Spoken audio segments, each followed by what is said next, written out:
حضرت ربیعہ بن کعب کہتے ہیں میری ڈیوٹی تھی رسول اللہ کو وضو کرانے کی. فرماتے ہیں میں رات کو نبی پاک کو وضو کراتا. کتنے دن گزر گئے وضو کراتے, تو ایک دن نبی پاک صلی اللہ علیہ وسلم نے پوچھا ربیعہ تو شادی کیوں نہیں کرتا؟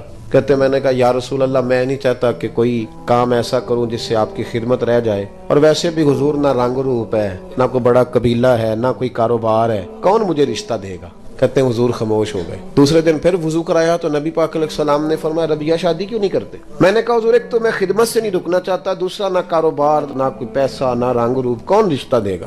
کہتے ہیں حضور پھر خاموش ہو گئے. جب میں باہر نکلا نا دوسرے دن تو میرے دل میں خیال آیا کہ تو کتنا بیوقوف ہے, حضور کو دلیلیں دیتا ہے.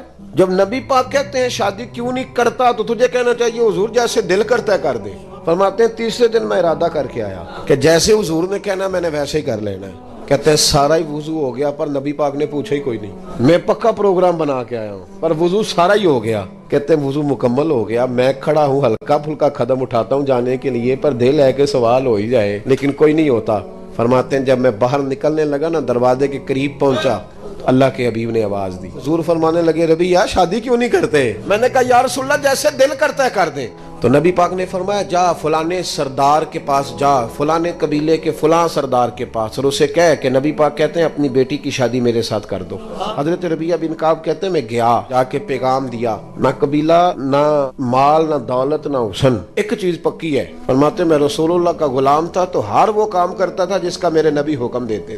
سنت شریعت پر عمل پورا, دینداری پوری. حضور نے دینداری کی بنیاد پر رشتہ بھیجا.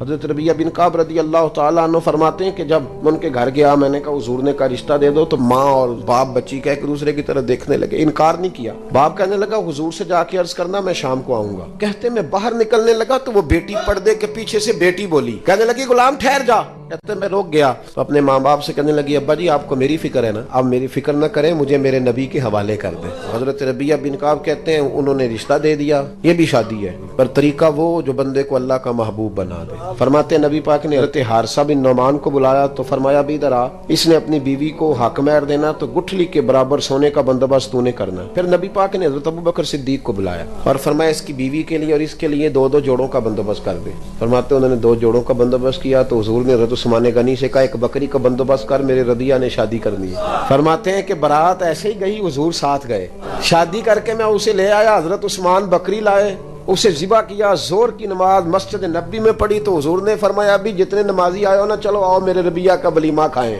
فرماتے ہیں شادی ہو گئی. او بھائی سنت اور شریعت تجھے آسان کرتی ہے, تیری تکلیفیں دور کرتی ہے, اذیت میں نہ پڑو, پریشانی میں نہ پڑو, چھوڑ دو یہ چکر سارے. ہم نے مصیبتیں کھڑی کر لی اپنے لیے جو ہماری جان ہی نہیں چھوٹ رہی.